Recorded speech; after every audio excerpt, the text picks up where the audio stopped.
I'm Gregory Sweet, and welcome to Skagit Talks. My special guest today is Blake Banfield, who's the director of Genuine Skagit Valley. And we're going to talk a little bit today about Farmstand Fresh, which is a program that has been around in Skagit Valley, sponsored by Genuine Skagit Valley. This is 3 years in a row, and the program takes place in July and August. Blake, welcome to the program. Glad to have you here today. Well, thank you, Gregory. It's a pleasure to be here, and I appreciate the opportunity to share information on our wonderful farm stands here in the Skagit Valley.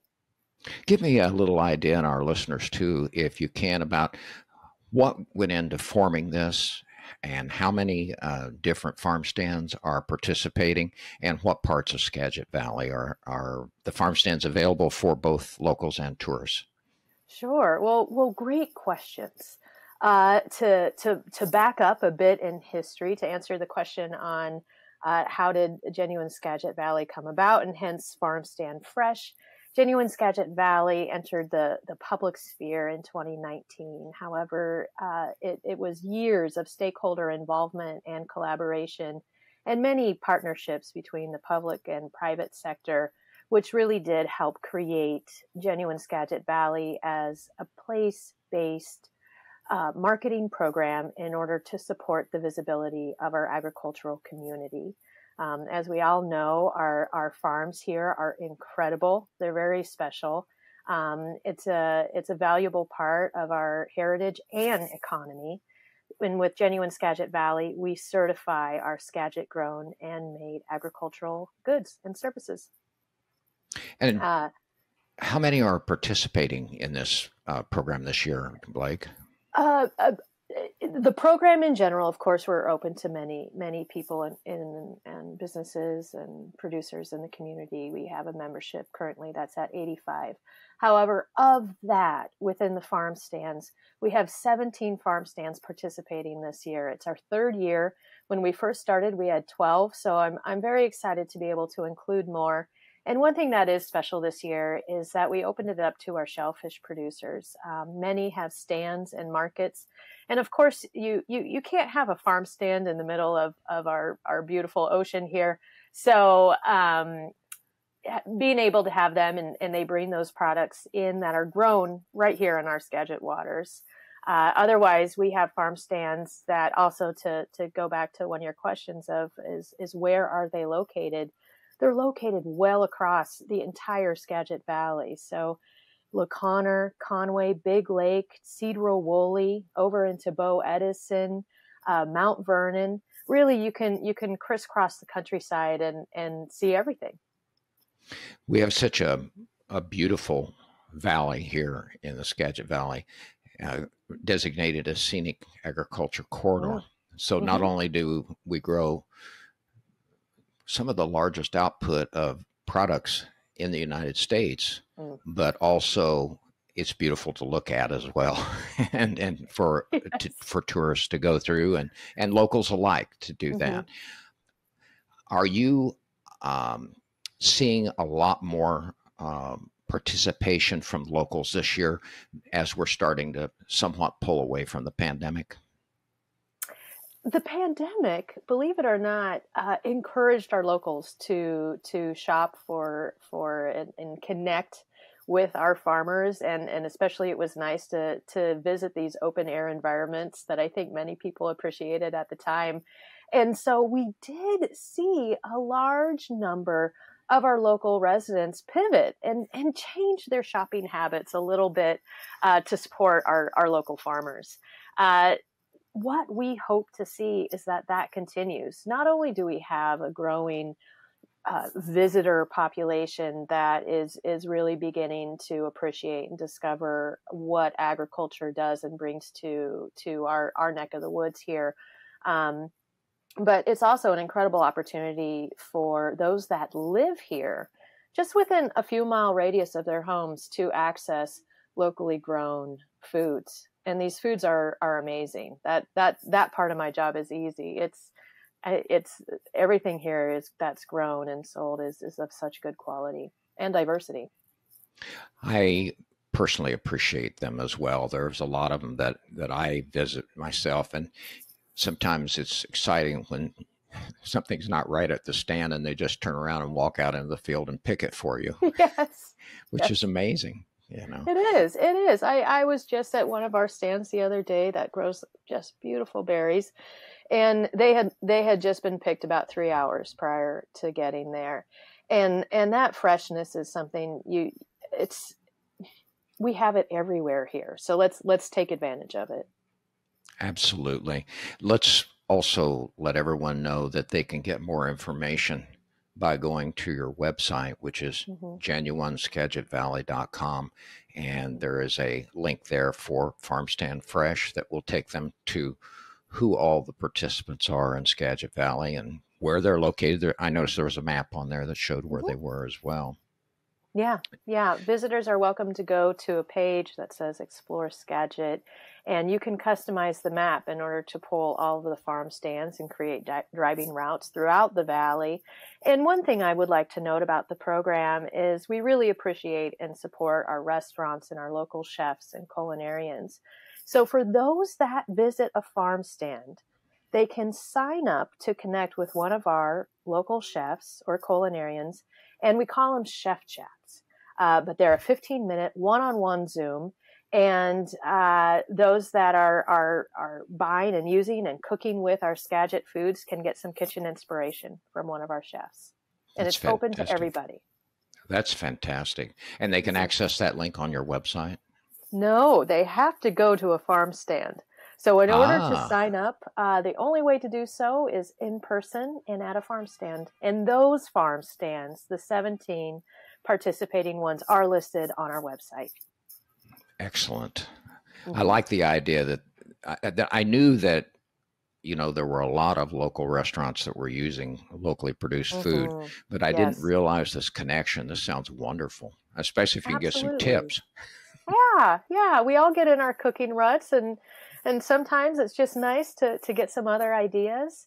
And also, folks can sign up to win gift certificates to our local restaurants at the farm stands. That's an added bonus. It's great. Tell me a little bit about Genuine Skagit Valley and how it was formed and how long it's been in business as well. Sure. It really has been a collaboration with the Innovation Partnership Zone.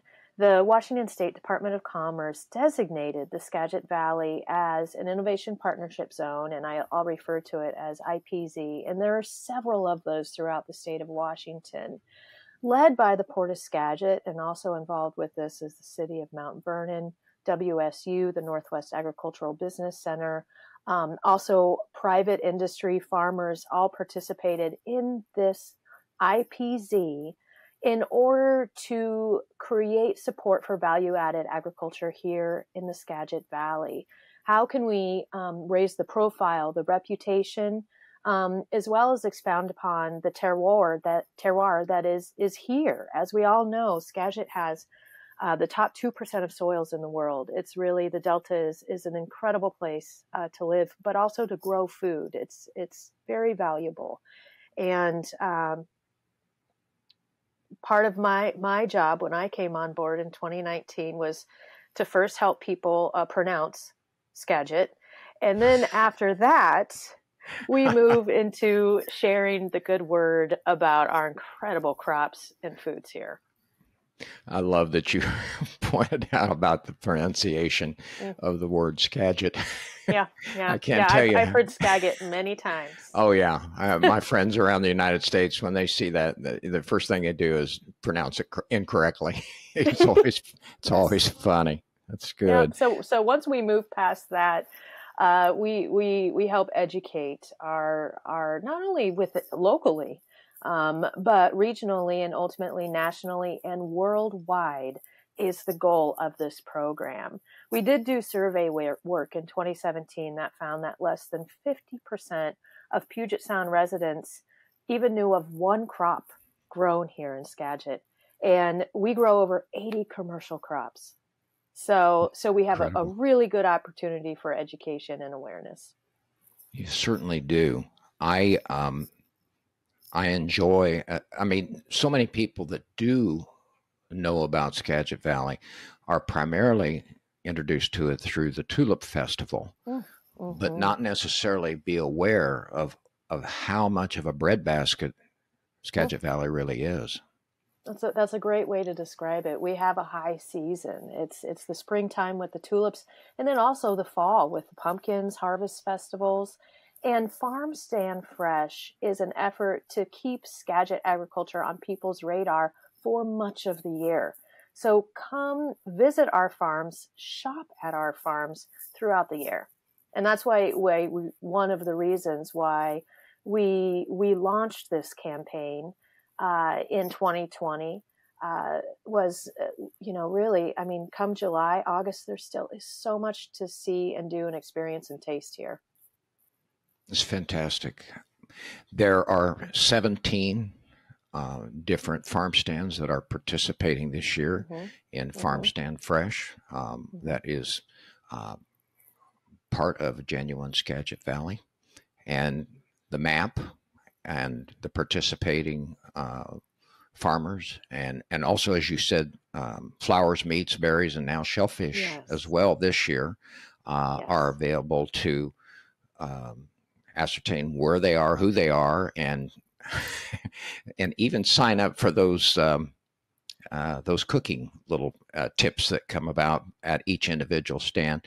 And you can do that by going to genuineskagitValley.com /farmstand-fresh, or just go to genuineskagitValley.com, and there's a link there that will take you to where the interactive map is that will show you where they all are and how to sign up for the individual farm stands. That will show you where to link to the restaurants and cooking class, not classes exactly, but tips, I guess is the best way to put that.